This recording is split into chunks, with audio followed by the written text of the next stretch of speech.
Why have the Houthis in Yemen not joined the war? They're part of Iran's axis of resistance, right? Its proxy network across the Middle East, the Iraqi Shiite militias, the Palestinian Islamic Jihad, the Hezbollah in Lebanon, and the Houthis in Yemen, right? They're part of it. Now, those other proxies are fighting, right? Hezbollah is shelling Israeli towns, even though it's causing Israel to launch a major invasion into Lebanon and bomb the heck out of them, and is really, it could spell the end of Hezbollah, but they've joined the war. The Iraqi militias have been joining the war. Why haven't the Houthis joined the war yet? And there's a lot of speculation about this online. If you just Google the question, why haven't they joined the war, you'll see a lot of conversation about it. But before we get into that, and we'll get into it very soon, I just want to remind you all, there is still a lot of shelling going on. It's diminished day by day, but there are still rockets flying at Israel. And that means that there are still a lot of people being affected by this Iran war. But even after the rockets stopped flying, there were people whose lives were greatly affected. Their homes were damaged. People got injured. People got killed.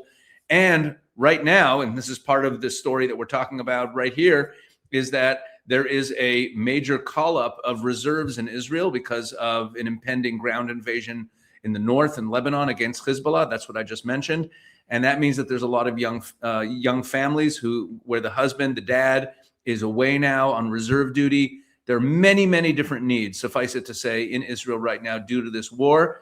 And Israel 365 has stepped up to the plate, and we're running a special campaign, Israel Under Fire. So if you go to Israel365charity.com, click on that red banner near the top of the page and drop a few nickels in the kitty to help with what's going on. It's a way that you can really participate in helping out what's happening on the ground here in Israel. And Israel 365 is very well connected with all the different charities and making sure that the funds go to the right place. So please go ahead and click that. I believe the link should also be in the description of this video. So here's a story from today. Yemen's Houthis signal readiness to join conflict along Iran. Mohammed al-Bukhaiti, a senior member of the political bureau of the Houthi movement, Ansar Allah, that's the Houthis, said the group's actions are fully aligned with the efforts of the so-called Axis of Resistance. In an interview with Al-Mayadeen, al-Bukhaiti said the decision in Yemen to side with Iran has already been made. Okay, he said the group is closely monitoring developments and quote, keeping a finger on the trigger, referring to earlier remarks by the movement's leader, Abdul Malik al-Houthi. Abdul Malik al-Houthi, the leader of the Houthis, a few days into the war said, we're keeping our finger on the trigger, like we're ready, but they still haven't joined the war. According to al-Bukhaiti, Yemen's direct participation in the conflict is only a matter of time, adding that full coordination exists on the issue. Okay, but the speculation in Israel is in this story here from Ynet, and this is just from a couple days ago. They fear what happened to Hezbollah, why Yemen's Houthis haven't joined the war yet. So this is an article that speaks with a number of different experts on the Houthis and gets their speculation about why they haven't joined the war. The prevailing view in Israel tends to treat the Iranian-led Shiite axis as a single bloc, what I just described before, but the truth is it's not. That despite the war being waged by Israel and the United States against Iran, the Houthis in Yemen have limited themselves to muted statements of support for their partners. For 13 days, they've chosen not to join the fighting by firing on Israel or Sunni Gulf states, nor by attacking ships. And right now, the Iranians are waging this war in the Straits of Hormuz against the United States, trying to make the war as painful as possible by jacking up the price of oil and causing worldwide economic disruption to incentivize Trump to back off and end this thing as quickly as possible, because it'll hurt him in the midterms and it'll cause all sorts of economic crisis. So you'd think that the Houthis, located where they are, and the Houthis are located right here. Okay, this is where the Houthis are, and this is the Bab el-Mandeb Strait. We've talked about this before. This is a major shipping lane that the Houthis were disrupting since October 7th. And that caused all kinds of problems. And that's why the United States went after them earlier in the Trump administration, where the United States started shelling the Houthis to get them to stop shelling the international shipping. So you'd think that with everything happening in the Straits of Hormuz, which is right here, where the Iranians are trying to close the Straits of Hormuz and disrupt shipping. You'd think that the Houthis would join the fun and disrupt shipping over here. It would be a great way for them to join the war. And why haven't they done it yet? So there's all this speculation that they don't want to get hit like Hezbollah did. But I mean, why did Hezbollah join the war? So this has to do with the different relationships between Hezbollah and the Houthis and Iran. Okay, so let's take a look at what some of these experts have to say. Okay. Turn this off.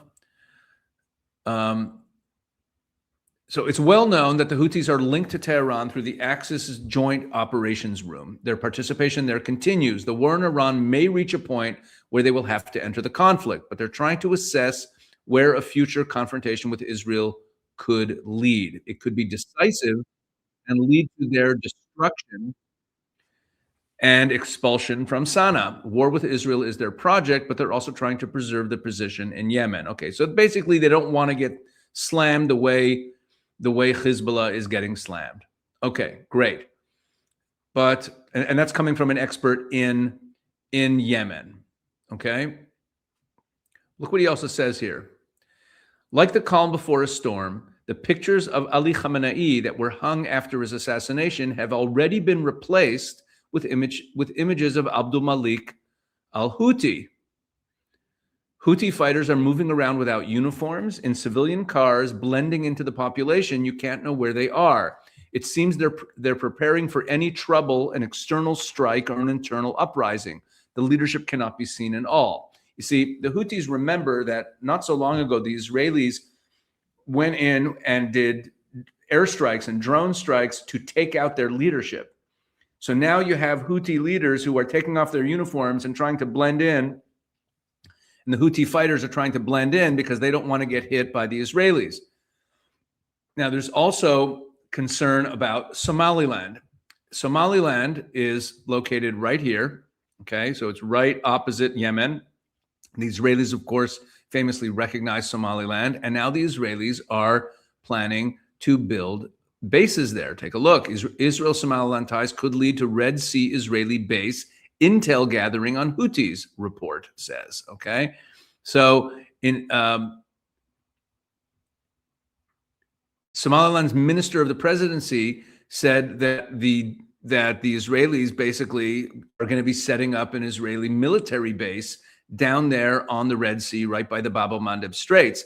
Now, this, of course, doesn't mean that they have troops there now, but bottom line is the Israelis are expanding their security presence down there, and that's also something that the Houthis are probably taking into account. How much do they want to antagonize Israel right now? How much do they want to antagonize Saudi Arabia by joining the war on Iran's behalf?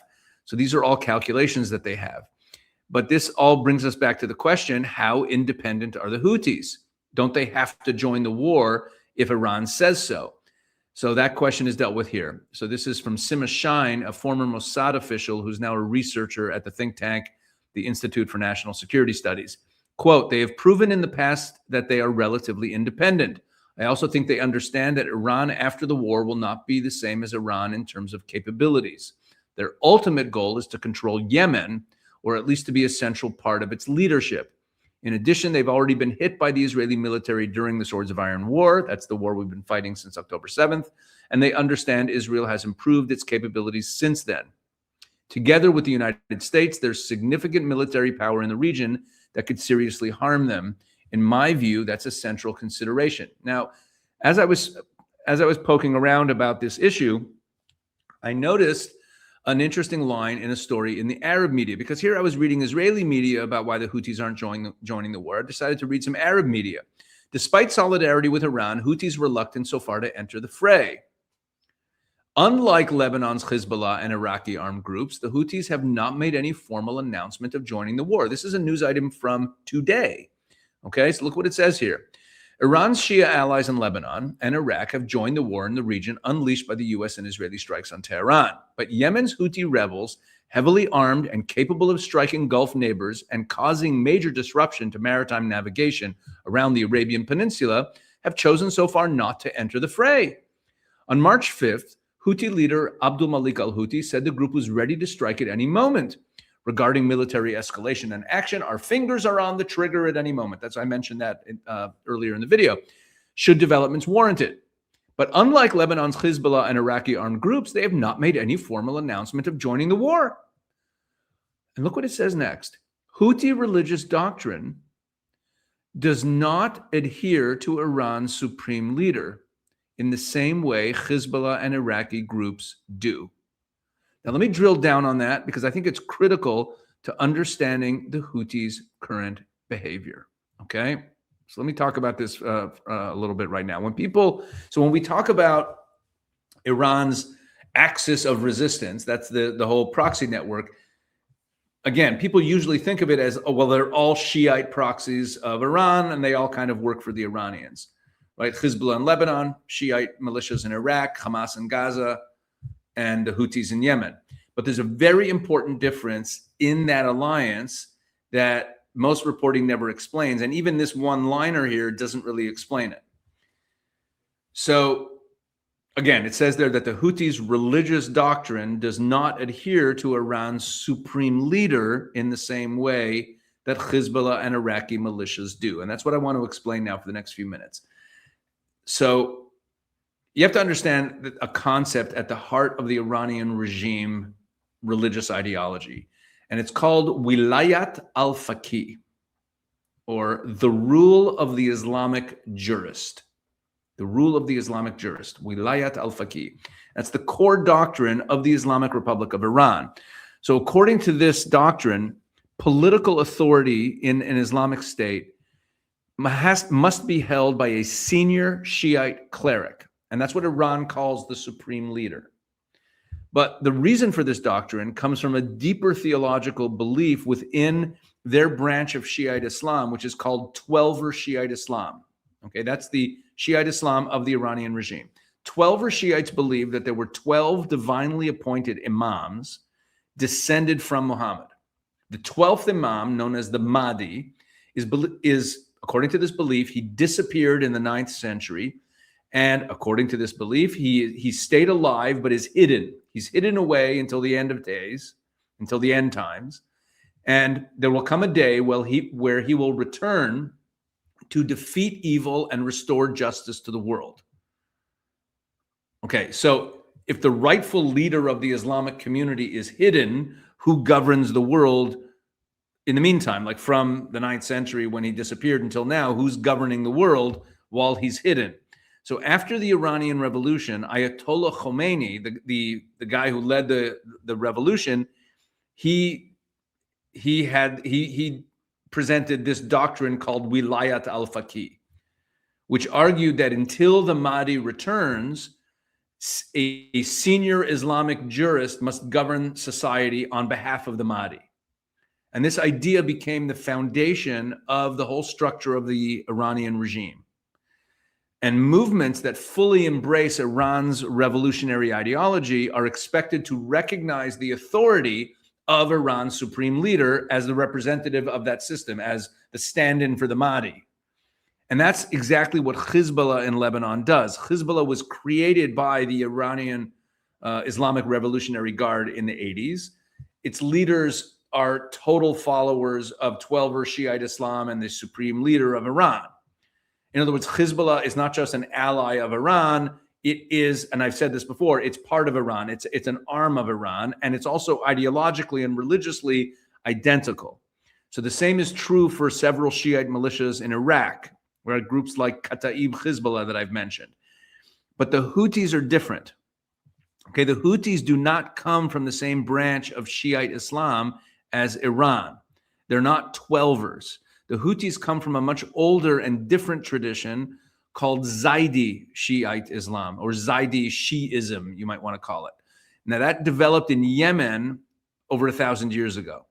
Zaidi Islam, it never accepted, their theology never accepted the doctrine of rule by a cleric standing in for the Mahdi, standing in for the hidden imam. So that idea they never bought into. So the Zaidi understanding of leadership is actually almost the opposite, because in Zaidi thought there's no hidden imam waiting to return. Instead, the leadership comes from a qualified descendant of the Prophet Muhammad who rises up and claims authority, right? But he actively fights injustice. And if he doesn't rise up and lead, he's not considered a legitimate imam. So instead of waiting, so here's the big difference. Instead of waiting for a hidden savior to return at the end of time, which is 12er Shiite Islam, Zaidi Islam, their tradition emphasizes that the present leadership must rise up and rebel against unjust rule, meaning rule that's against Islam. So that historical idea, now that I just shared with you, explains why the Houthis present themselves the way they do. They portray their movement as a righteous uprising against the corrupt leaders and foreign domination. So Zaidi Islam,